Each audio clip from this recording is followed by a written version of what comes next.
സന്തോഷ് ട്രോഫിക്ക് ഇന്ന് kick of.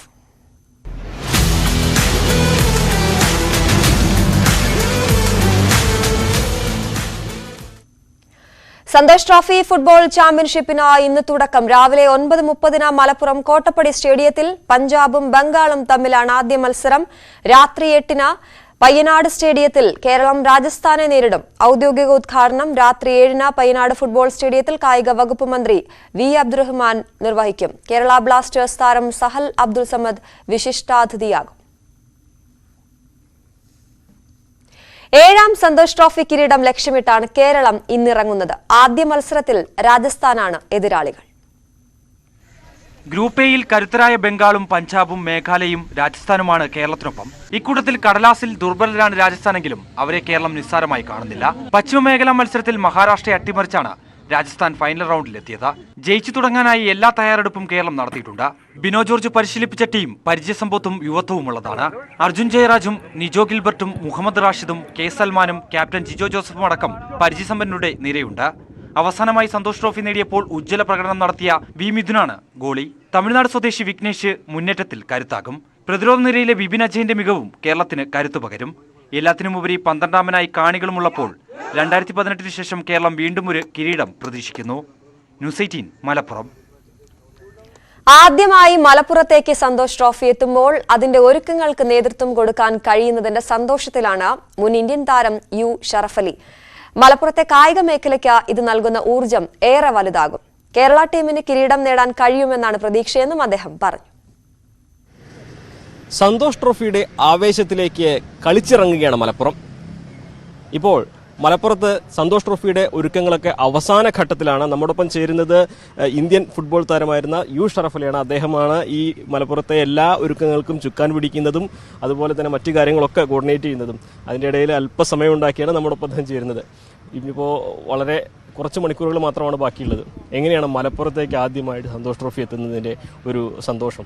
ആദ്യം തന്നെ ഒരു ഫുട്ബോൾ കളിക്കാരൻ എന്നുള്ള നിലക്ക്, മലപ്പുറത്തുകാരൻ എന്നുള്ള നിലക്ക് സംസ്ഥാന ഗവൺമെൻറ്റിനും ഓൾ ഇന്ത്യ ഫുട്ബോൾ ഫെഡറേഷനും നന്ദി പ്രകാശിപ്പിക്കുകയാണ്. മലപ്പുറം പോലെയുള്ള ഒരു ജില്ലയിലേക്ക് സന്തോഷ് ട്രോഫിയുടെ ഫൈനൽ റൗണ്ട് മത്സരങ്ങൾ അനുവദിച്ചു എന്നുള്ളത് തന്നെ വലിയ കാര്യമാണ്. മലപ്പുറത്തെ ഫുട്ബോൾ പ്രേമികളെക്കുറിച്ച് ഞാൻ നിങ്ങൾക്ക് പറയേണ്ട ആവശ്യമില്ല. മലബാറിൽ തന്നെ ഒട്ടുമിക്ക സ്ഥലങ്ങളിലും ഫുട്ബോളിനെ സ്നേഹിക്കുന്ന, ആരാധിക്കുന്ന ആളുകളുണ്ട്. അതിൽ ഉപരിയായിട്ട് മലപ്പുറം ജില്ലക്കാർക്കും പ്രത്യേകിച്ച് ഫുട്ബോളിന് വലിയ സ്നേഹമാണ്, പ്രോത്സാഹനമാണ്. മലപ്പുറം ജില്ലയിലേക്ക് തന്നെ ഫുട്ബോൾ വന്നപ്പോൾ വളരെ ആവേശത്തോടു കൂടി തന്നെയാണ് ഈ മത്സരത്തെ മലപ്പുറത്തുകാർ കാണുന്നത്. അത് തീർച്ചയായിട്ടും ആ ഒരു ഊർജം കേരള ഫുട്ബോൾ ടീമിനും പ്രചോദനമായിരിക്കും എന്ന് തന്നെ എനിക്ക് തോന്നിയിട്ടുണ്ട്. 2 സ്റ്റേഡിയങ്ങളിലായിട്ടാണ് മത്സരം. ഒന്ന് നമ്മളെ കോട്ടപ്പടിയും പിന്നെ ഒന്ന് പയ്യനാടും. ദേശീയ നിലവാരത്തിലേക്ക് സ്റ്റേഡിയങ്ങളെ സൗകര്യങ്ങൾ ഉയർത്തുന്നതൊക്കെ പൂർത്തിയായി കഴിഞ്ഞു. എന്താണ് പയ്യനാട് സ്റ്റേഡിയത്തിലായാലും കോട്ടപ്പടി സ്റ്റേഡിയത്തിലായാലും മൈതാനത്തിൻ്റെ നിലവാരം ഒരു അന്താരാഷ്ട്ര നിലവാരമുള്ളത് തന്നെ ഒരു സംശയമില്ല. അതിൽ പയ്യനാട് സ്റ്റേഡിയം ഉൾപ്പെടെ നമ്മൾ എടുത്തു നോക്കുകയാണെങ്കിൽ ഒരു ഇൻ്റർനാഷണൽ നിലവാരമുള്ള സ്റ്റേഡിയമാക്കി മാറ്റാൻ സാധിച്ചിട്ടുണ്ട്. 25,000-ലധികം കാണികളെ ഗാലറിയിൽ ഉൾക്കൊള്ളാനുള്ള സൗകര്യമുണ്ട്. അതിലുപരിയായി പവലിയനിലൊക്കെ മറ്റു സീറ്റുകളും ഒക്കെയുണ്ട്. കോട്ടപ്പടിയെ സംബന്ധിച്ചിടത്തോളം സീറ്റിൻ്റെ കാര്യത്തിൽ എണ്ണം കുറവുണ്ട്, പരിമിതമാണ്.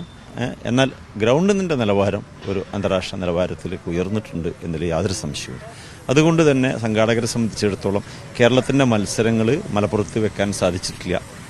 അത് മുഴുവനായിട്ടും വയനാട്ടിലേക്ക് മാറ്റേണ്ട സ്ഥിതി ഉണ്ടായിട്ടുണ്ട്. അതുപോലെ തന്നെ ഫ്ലഡ് ലൈറ്റ് സൗകര്യങ്ങളും വയനാട് മാത്രമേ ഉള്ളൂ. കോട്ടപ്പടിയിൽ ഡേ ടൈമിൽ മത്സരങ്ങൾ വെക്കേണ്ട സാഹചര്യങ്ങൾ. റംസാൻ സീസൺ ആയതുകൊണ്ട് മത്സരത്തിൻ്റെ സമയത്തിലും അതിനനുസരിച്ചുള്ള ക്രമീകരണങ്ങൾ വരുത്തിയിട്ടുണ്ട്. ഏതായാലും ഫുട്ബോൾ പ്രേമികളായ നാട്ടുകാർക്ക് നല്ല രീതിയിൽ മത്സരം കാണാനുള്ള കഴിവിൻ്റെ പരമാവധി എല്ലാ ഒരുക്കങ്ങളും സംഘാടക സമിതി ഒരുക്കിയിട്ടുണ്ട്.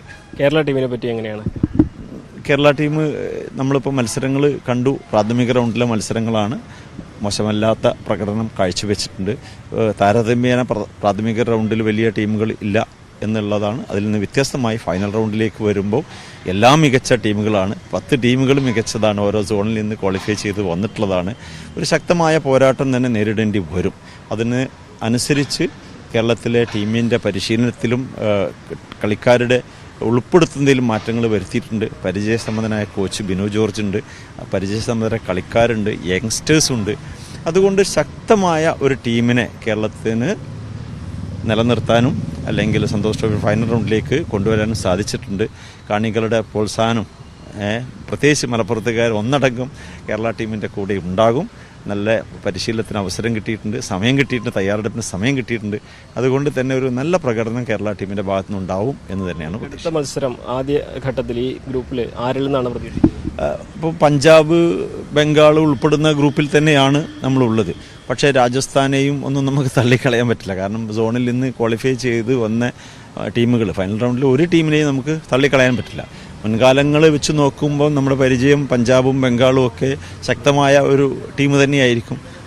ഈ മാത്രമല്ല, പഞ്ചാബിനെ ബംഗാളിനെ മാത്രമല്ല, ഫൈനൽ റൗണ്ടിലെ ഓരോ മത്സരങ്ങളും പ്രാധാന്യം അർഹിക്കുന്നത് തന്നെയാണ്. ഓരോ മത്സരങ്ങളും നമ്മൾ വിജയിച്ച് കയറണം എന്ന അഭിപ്രായം തന്നെയാണ്. എങ്കിൽ മാത്രമേ നമുക്ക് മുന്നോട്ട് പോകാൻ കഴിയൂ. ഇങ്ങനെ സന്തോഷ് ട്രോഫി മലപ്പുറത്ത് എത്തുമ്പോൾ വ്യക്തിപരമായിട്ട് അങ്ങേക്ക് ഒരുപാട് സന്തോഷവും നൽകുന്ന ഒരു നിമിഷം കൂടിയാണ്. കാരണം കേരള ഫുട്ബോളിനെ, ഇന്ത്യൻ ഫുട്ബോളിലേക്ക് പലതവണ പ്രതിനിധീകരിച്ചിട്ടുണ്ട്, പല നേട്ടങ്ങളും കൈവരിച്ചിട്ടുണ്ട്. പക്ഷേ സ്വന്തം നാട്ടിലെ ഒരു വലിയ ടൂർണമെൻറ്റ് പങ്കെടുക്കാൻ കഴിഞ്ഞാൽ നിരാശ അങ്ങ് പങ്കുവെച്ചായി. അതുണ്ട്. അപ്പം മലപ്പുറത്ത് ഞാൻ കളിക്കുന്ന കാലത്തും സന്തോഷ് ട്രോഫി പോയിട്ട് നാഷണൽ ചാമ്പ്യൻഷിപ്പ്, ഒരു സാധാരണ ചാമ്പ്യൻഷിപ്പ് നടത്താനുള്ള സൗകര്യം പോലും ഇല്ലാത്ത കാലഘട്ടത്തിലാണ് ഞാൻ കളിക്കുന്നത്. ഇന്ന് അത് മലപ്പുറം ജില്ലയിൽ കായിക രംഗത്തുണ്ടായ മാറ്റം വളരെ വലുതാണ്. നിലവാരമുള്ള ഒരുപാട് സ്റ്റേഡിയം തിരൂർ വന്നു, ഇപ്പം മലപ്പുറം കോട്ടപ്പടിയിൽ വന്നു, നിലമ്പൂർ വന്നു, അരീക്കോട് സ്റ്റേഡിയം, പുൽമൈതാനമായിട്ടില്ലെങ്കിൽ സ്റ്റേഡിയങ്ങൾ വന്നു. മലപ്പുറം ജില്ലയുടെ പല ഭാഗത്തും ഒരുപാട് മൈതാനങ്ങൾ സംസ്ഥാന ഗവൺമെൻറ് പ്രത്യേക താല്പര്യമെടുത്ത് വന്നിട്ടുണ്ട്. പയ്യനാട് സ്റ്റേഡിയം തന്നെ നമുക്ക് എടുത്താൽ നോക്കിയാൽ നമുക്കൊരു അന്താരാഷ്ട്ര നിലവാരമുണ്ട്. ഏത് മത്സരങ്ങൾ നടത്താനുള്ള എല്ലാ രീതിയിലുള്ള സൗകര്യം ഉള്ളൊരു സ്റ്റേഡിയമാണ്. അപ്പം ഞാൻ കളിച്ച കാലഘട്ടം ഇപ്പോഴും കമ്പയർ ചെയ്യാൻ പറ്റില്ല. അന്ന് മലപ്പുറത്ത് കളിക്കാൻ പറ്റിയതിൽ വലിയ വിഷമമുണ്ട് എന്നുള്ളത് ശരിയാണ്. അതിലുപരിയായിട്ട് ഈ കാലഘട്ടത്തിലെങ്കിലും ഇത്തരം മികച്ച ടൂർണമെൻറ്റുകൾ നടത്താനുള്ള സൗകര്യം എൻ്റെ സ്വന്തം ജില്ലയിൽ ഉണ്ടായതിൽ വലിയ അഭിമാനമുണ്ട്. അതെ, ഇപ്പോൾ ഇതിന് കോർഡിനേഷൻ്റെ ഒരു ഇതും കൂടി വന്നതോടെ അതൊരു കുറേയും കൂടി വലിയ ഉത്തരവാദിത്തമായി. അത് വലിയൊരു സന്തോഷം, ഞാനൊരു അംഗീകാരമായിട്ടാണ് കാണുന്നത്. സന്തോഷ് ട്രോഫിയെ പോലെ നാഷണൽ പ്രാധാന്യമുള്ളൊരു ടൂർണമെൻറ്റിൽ ഒരു മുഖ്യ സംഘാടകനായിട്ട് ഒരു ചുമതല സംസ്ഥാന ഗവൺമെൻറ് കായിക വകുപ്പ് തന്നു എന്ന് പറഞ്ഞാൽ കായിക താരത്തിന് എന്നുള്ള നിലയ്ക്ക് എനിക്ക് തന്നൊരു അംഗീകാരമായിട്ടാണ് ഞാൻ കാണുന്നത്. സംഘാടക സമിതി ഇവിടെയുണ്ട്. ഓരോ കമ്മിറ്റിയും വളരെ നല്ല രീതിയിൽ മുന്നോട്ട് പോകുന്നുണ്ട്. അവരുടെ ഓരോരുത്തരുടെയും പ്രവർത്തനം സന്തോഷ് ട്രോഫിയുടെ മാറ്റുകൂട്ടും.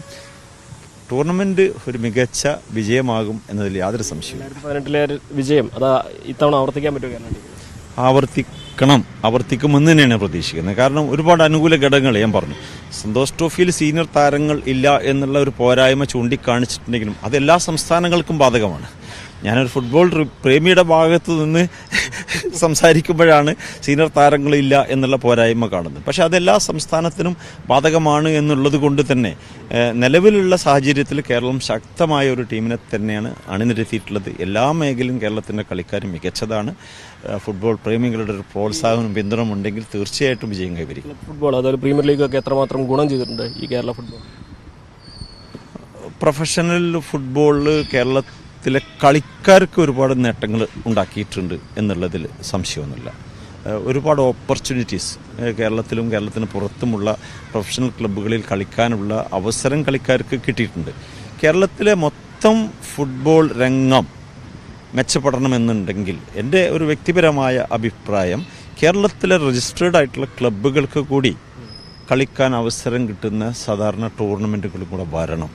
അതുപോലെ തന്നെ കേരളത്തിലൊരു സാഹചര്യത്തിൽ കളിക്കാരൊക്കെ തന്നെ ഡിപ്പാർട്ട്മെൻറ്റ് ടീമുകളെ ആശ്രയിച്ച് ഒരു ജോലി സാധ്യത തേടുന്ന ഒരു വിഭാഗമാണ് നല്ലൊരു വിഭാഗം.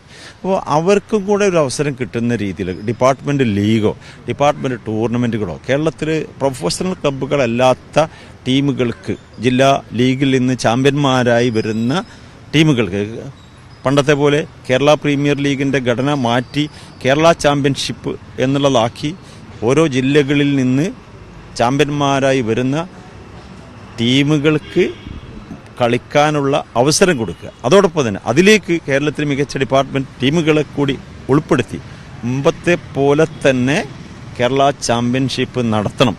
അത് പ്രീമിയർ ലീഗ് മാറ്റണം, നിർത്തണം എന്നൊന്നും ഞാൻ പറയുന്നത്. അതൊരു പ്രൊഫഷണൽ ഫുട്ബോളായിട്ട് നിലനിർത്തുമ്പോൾ തന്നെ ഒരു കേരള ചാമ്പ്യൻഷിപ്പ് പക്ക ലീഗ് ചാമ്പ്യന്മാരെയും ലീഗിൽ കളിക്കുന്ന കളിക്കാർക്ക് കൂടി അവസരം കിട്ടുന്ന രീതിയിൽ മാറ്റം വരുത്തണം എന്നാണ് എൻ്റെ അഭിപ്രായം. എന്തായാലും ഈ സന്തോഷ് ട്രോഫി മലപ്പുറത്തെ സംബന്ധിച്ച് ഒരു പുതിയ ഉണർവ് തന്നെയാവും കായിക മേഖലയ്ക്ക് നൽകുന്നത് അല്ലേ? ഒരു സംശയവുമല്ല. മലപ്പുറം ഫുട്ബോൾ രംഗത്ത് എന്നും ഉണർന്നിരിക്കുന്ന ഒരു ജില്ലയാണ്. പ്രത്യേകിച്ച് മലബാർ മൊത്തത്തിൽ ഈ സന്തോഷ് ട്രോഫിയെ പോലെ ഒരു മെഗാ ഇവൻ്റ് വരുമ്പം ഒന്നും കൂടെ ഫുട്ബോൾ പ്രേമികളിലും വളർന്നു വരുന്ന കുട്ടികളിലും ഒരു വലിയ ആവേശം ഉണ്ടാക്കും. തീർച്ചയായും കേരളത്തിന് മികച്ച അവസരങ്ങളാണ്. അതേപോലെ തന്നെ ഈ ഒരു ടൂർണമെന്റ് മലപ്പുറത്തിനെ സംബന്ധിച്ചും കായിക മേഖലയിൽ പുതിയ തലങ്ങൾ, പുതിയ തീരങ്ങൾ എത്തിക്കും, അവിടേക്ക് ഫുട്ബോളിൽ എത്തിക്കുമെന്ന് തന്നെയാണ് യു ഷറഫ് അലി അഭിപ്രായപ്പെടുന്നതും പ്രതീക്ഷ വയ്ക്കുന്നതും. അഖിലോട്ടുപാറയ്ക്കൊപ്പം CV അനുമോദ്, ന്യൂസ് 18. മലപ്പുറം വലിയ ആവേശത്തിലാണ്. എന്തായാലും സന്തോഷ് ട്രോഫി കിക്ക് ഓഫ് മുതലുള്ള എല്ലാ വാർത്തകളും വിശദമായ റിപ്പോർട്ടുകളും വിവരങ്ങളും വിശേഷങ്ങളും ഒക്കെ പ്രേക്ഷകരിലേക്ക് എത്തിക്കാൻ ന്യൂസ് 18 സജ്ജമാണ്.